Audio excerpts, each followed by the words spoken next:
Hello friends, എന്തൊക്കെയുണ്ട് വിശേഷം? എല്ലാവരും സുഖമായിട്ടിരിക്കുന്നോ? ഇന്ന് ചെറിയൊരു കുക്കിംഗ് വീഡിയോ ആണ് കേട്ടോ. വലിയ റെസിപ്പിയൊന്നുമല്ല, ഈസി ആയിട്ടുള്ള ചെറിയൊരു റെസിപ്പി. കൊഴുക്കട്ട. ഞാനിവിടെ ഉപയോഗിച്ചിരിക്കുന്നത് ഗോതമ്പ് പൊടിയാണ്. ഗോതമ്പ് പൊടിയും അതിനകത്ത് കുറച്ചൊരു റവയും കൂടെ ഞാൻ ചേർത്തിട്ടുണ്ട്.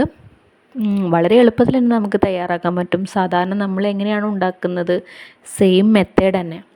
ഞാനിവിടെ ഉള്ളി, വറ്റൽമുളക്, കടുക്, ജീരകം, തേങ്ങ, കറിവേപ്പില എല്ലാം എടുത്തിട്ടുണ്ട്. നല്ല ടേസ്റ്റ് ആട്ടോ. എനിക്ക് ഭയങ്കര ഇഷ്ടമാണ് ഈ ഒരു കൊഴുക്കട്ട എന്ന് പറയുന്നത്. അത് അരിപ്പൊടി കൊണ്ടാണെങ്കിൽ ഒന്നും കൂടി ടേസ്റ്റാണ്.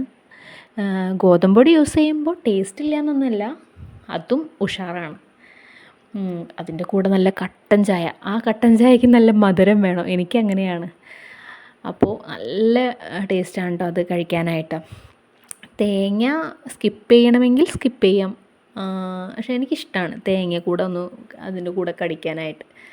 അപ്പോൾ ഇത്രയേ ഉള്ളൂ വീഡിയോ. എല്ലാവർക്കും ഇഷ്ടമായാൽ ലൈക്ക് ചെയ്യുക കേട്ടോ, ഷെയർ ചെയ്യുക, സബ്സ്ക്രൈബ് ചെയ്യുക.